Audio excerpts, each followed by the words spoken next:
Bismillahirrahmanirrahim. Assalamu alaikum guys. Hope so you are fine and your studies going well. Today's topic of the video is chapter number 2, Principles of Oral Medicine, Assessment and Investigation of Patients.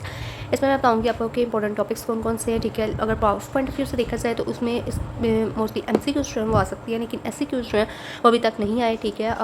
उसमें हमारे पास जो toss है आपका UHS का, ठीक है, उसके accordingly इस पर से कोई क्वेश्चन नहीं आता प्रॉफ में, ठीक है। लेकिन जो कॉलेज के टेस्टेज हैं और वैसे जो आपके वाइवास होते हैं उनमें इसमें से जो चीज़ हम पूछी जा सकती हैं वो हम आज डिस्कस करेंगे, ठीक है। इसमें जो इंपॉर्टेंट चीज़ें आ जाती हैं हमारे पास ओरल मेडिसिन में इस चैप्टर की, ठीक है। फर्स्ट ऑफ ऑल आपको हिस्ट्री जो है वो लेना आनी चाहिए, ठीक है। और उसके बाद ओरल मेडिसिन की आपको डेफिनेशन पता होनी चाहिए। इन्वेस्टिगेशंस जो हैं इनमें से उसमें इंपॉर्टेंट वाली जो हमारे पास ब्लड एग्जामिनेशन आ जाती है, ठीक है। उसके बाद हमारे पास इम्यूनोलॉजिकल टेस्ट भी कभी कभी पूछे जा सकते हैं, लेकिन जो बायोप्सी है ये बहुत इंपॉर्टेंट है। इसकी डेफिनेशन, इसकी टाइप्स, ठीक है, सारी चीज़ें आपको बायोप्सी से रिलेटेड जो है वो पता होनी चाहिए, ठीक है। और इमेजिनिंग टेक्निक्स, ठीक है, ये जो है ये ज़्यादा इंपॉर्टेंट है। तो हम आज की वीडियो में जो है वो बायोप्सी करेंगे, ठीक है। फिर नेक्स्ट वीडियो में मैं आपको इमेजिनिंग टेक्निक्स और फिर बाकी जो है मैं आपको उसकी नेक्स्ट वीडियो जो है उसमें बताऊँगी, ठीक है। So let's start. इसमें जो है आपको इसकी ओरल मेडिसिन की डेफिनेशंस जो है पता होनी चाहिए, ठीक है। ये जो डेफिनेशंस हैं ये आपने अच्छे तरीके से प्रिपेयर करनी है, ठीक है, सारी। उसके बाद आपको इसमें से बाकी इतना इंपॉर्टेंट नहीं है। जब हम लोग इसमें देखें तो बायोप्सी को देखते हैं, ठीक है। बायोप्सी जो है इसमें फर्स्ट ऑफ ऑल आपको इसकी डेफिनेशन आनी चाहिए कि इसमें रिमूवल करते हैं पार्ट और lesion of so that it can be examined by histopathological techniques, ठीक है। तो इसकी आपको डेफिनेशन जो है वो फिंगर टिप पे होनी चाहिए, आपने अच्छे तरीके से प्रिपेयर करनी है। उसके बाद हमारे पास जिस पे डिफरेंशियल डायग्नोसिस आ जाते हैं, जैसे वाइट पैचेस में अगर इन ओरल मिकोसा, ठीक है, of bullous ulcerative desquamative lesions in the mouth, ठीक है, या वैसे पढ़ेंगे। उसके बाद ये डिपेंड इसकी हमारे पास टाइप्स आ जाती हैं, जिनमें हमारे पास excisional, incisional, fine needle, aspiration. इसकी और भी बहुत सारी टाइप्स हैं, लेकिन जो आपकी बुक में है वो 3 है, तो हम यही 3 जो है वो पढ़ेंगे, ठीक है। और उसके बाद ये डिपेंड करती है नेचर ऑफ द लियन पे, उसके साइज़ पे और लोकेशन पे, ठीक है।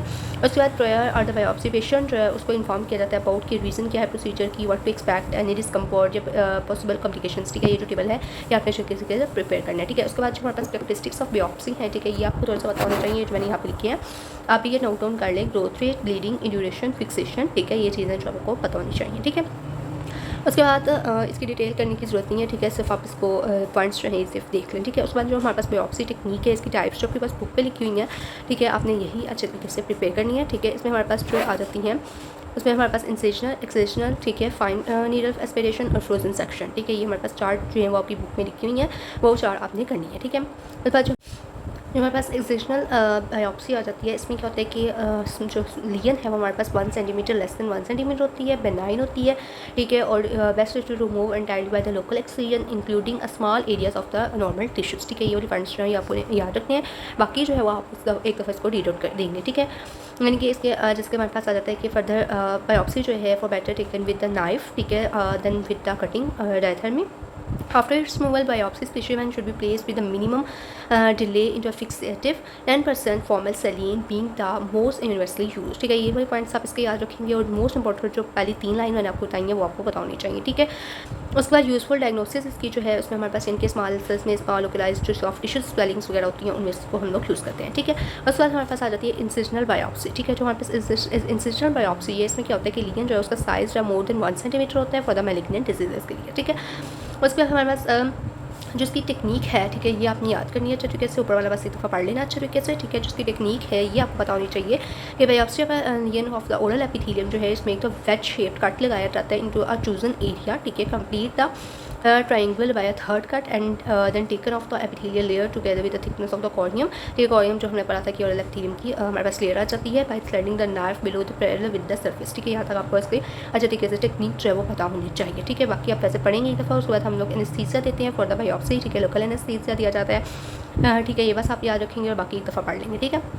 और जो बायोप्सी है उसको हम लोग क्लोजअप करते हैं 1 or 2 सूचर्स, ठीक है। उसके बाद इसके जो डिसएडवांटेजेस हैं ये तो आपको पता होने चाहिए, क्रूशिंग, हेमरेज हो सकता है और seeding of the cancer cells हो सकते हैं, ठीक है। ये वाले पॉइंट्स रहेंगे आपने अच्छे तरीके से इसमें प्रिपेयर करने हैं, बाकी सिर्फ और सिर्फ एक दफ़े इसको रीड आउट करना है, ठीक है। उसके बाद देन हमारे पास आ जाती है फ्रोजन सेक्शन, हमारे पास आ जाती है, ठीक है, ये भी यहाँ पर लिखी हुई है। फ्रोजन सेक्शन आ जाती है, ठीक है, rarely required in oral medicine, ठीक है। इसका जो दूसरा नाम है वो हमारे पास क्रिस्टो सेक्शन आ जाता है, क्रायो सेक्शन, ठीक है। और एक्सट्रीम कोल्ड रैपिड मेथड है ये हमारे पास, ठीक है। उसके बाद हमारे पास इसमें जो आ जाता है कि हम लोग इसको आइडेंटिफाई करने के लिए, मेलिग्नेंसीज को आइडेंटिफाई करने के लिए ड्यूरिंग सर्जरी में जो यूज़ करते हैं। मेजर यूज़ जो है फ्रोजन सेक्शन का in oral medicine is immunofluorescent diagnostic techniques, ठीक है। उसके बाद इसके प्रिंसिपल जो हैं ये आप एक दफ़ा कर सकते हैं, बुक पे नहीं लिखे हुए, लेकिन आपने इनको एक दफ़ा देख लेना है, ठीक है। इनके tissue is frozen, water in tissue turn to ice, ठीक है। Tissue becomes firm and water acts as embedding medium, ठीक है। ये चीज़ आपको बतानी चाहिए इसमें, ठीक है। उसके बाद हमारे पास आ जाता है बायोप्सी फॉर इम्यूनोफ्लोरेसेंस, ठीक है। ये तो इंपॉर्टेंट नहीं है, लेकिन एक दफ़ा देख लें इसमें कि एंटीजन एंटीबॉडी कॉम्प्लेक्सेस होती हैं in the tissue can be identified. उसके बाद हमारे पास डायरेक्ट होती है और एक इनडायरेक्ट होती है, ठीक है। इसमें ये वाला जो टेबल है ये आपने इसका पढ़ लेना है, ठीक है। उसके बाद हमारे पास क्या जाता है कि in case of non bullous and non erosive lesion, ठीक है, there is no particular problem specially ये आप रीड करेंगे। उसके बाद in case of bullous erosive जो इल्यूजन्स हैं उसमें क्या होता है कि हमारे पास सिचुएशन इज़ क्वाइट डिफरेंट होती है। Most characteristic immunological findings are likely to be clinically normal resident with lesion, ठीक है। यहाँ तक आप इसको एक दफ़ा रीड करेंगे, बाकी सारा भी एक दफ़ा बस पढ़ लेना, ठीक है। बस ये एक दफ़ा आपने रीड आउट कर देना है इसको, ठीक है। उसके बाद हमारे पास जो आ जाती है ना फाइन नीडल एस्पिरेशन बायोप्सी, ये इंपॉर्टेंट है। इंसिजन और एक्सिजनल बायोप्सी में डिफरेंस जो है ये इंपॉर्टेंट है, ठीक है। और फ्रोजन सेक्शन का भी थोड़ा आपको पता होना चाहिए, ठीक है। उसके बाद हमारे पास फाइन नीडल एस्पिरेशन जो है बायोप्सी की, एस्पिरेशन बायोप्सी, ठीक है। इसमें मोस्टली होता है स्वेलिंग हुई होती है, ठीक है। और इसमें हम लोग रिमूव करते हैं कंटेंट ऑफ द लियन, ठीक है। उसके बाद हमारे पास इसमें क्या है कि हम लोग नीडल एस्पिरेशन जो है उसको यूज़ करते हैं इसको माइक्रोस्कोपिक एग्जामिनेशन के लिए, और टेक्निक जो है वो यूज़फुल होती है, यानी कि या इसकी इंडिकेशन हम कह सकते हैं कि यहाँ पे क्या होता है कि फ्लूइड जो है वो होता है, और उसके बाद ये पास कोई होती है सिस्टिक फ्लूइड जो है वो जमा हुआ होता है, ठीक है। इसमें हम लोग गॉज जो है वो यूज़ करते हैं 20/21, ठीक है। गॉज जो है नीडल जो है वो यूज़ की जाती है। गॉज नीडल ये मोस्ट इंपॉर्टेंट आपका MCQ है, ठीक है, और वाइवा में भी ये पूछा जाता है, ठीक है, फॉर द सैम्पलिंग टिश्यू, ठीक है। उसके बाद ये प्रोसीजर भी इसका साथ इसी में ही आ जाता है, ठीक है। यहाँ तक आप इसका प्रोसीजर याद करना है। Ultrasound can be use to guide the positioning of the needle in an attempt to ensure that the biopsy is taken from the centre of the lesion, ठीक है। तो ये चीज़ आपको सेंटर ऑफ द लियन चाहिए पता होना चाहिए, ठीक है। उसके बाद बाकी जो उसको एक दफ़ा रीड करेंगे आप, और उसके बाद ये टाइप्स ऑफ एस्पिरेशन है जो कि बुक के ऊपर नहीं लिखी हुई, ठीक है, आप नोट कर लें, ठीक है। वैसे पूछी जा सकती हैं, वैसे आपको पता होना चाहिए, ठीक है। तो इसमें हमारे पास अगर पेल येलो होगी तो सिस्ट होगा, अगर पास होगी पास होगा और साथ में उसके साथ ब्लड होगा तो अब्सेस होगी, अर्ली ब्लड है, वेस्कुलर लियन है, नो एस्पायरेट यानी कि सॉलिड लियंस, ठीक है। तो ये चीज़ आपको पता होनी चाहिए, ठीक है। उसके बाद हमारे पास माइक्रोबियल इन्वेस्टिगेशंस आ जाती हैं, ये इतनी इंपॉर्टेंट नहीं है, बैक्टीरियोलॉजी, वायरोलॉजी, माइकोलॉजी वगैरह, ठीक है। ये वैसे आप रीड कर लेना, लेकिन ये इतनी इंपॉर्टेंट नहीं है, ठीक है। जो हमारे पास इमेजिनिंग टेक्निक्स हैं ये ज़्यादा इंपॉर्टेंट है, ठीक है। नेक्स्ट वीडियो में मैं आपको इमेजिनरी टेक्निक्स जो है इसके बारे में थोड़ा सा गाइड कर देती हूँ, कौन कौन से पॉइंट्स जो है वो अपने बुक से याद करने हैं, ठीक है। और वीडियो अच्छी लगे तो ज़रूर लाइक शेयर और सब्सक्राइब कीजिएगा। थैंक यू सो मच, अल्लाह हाफ़िज़।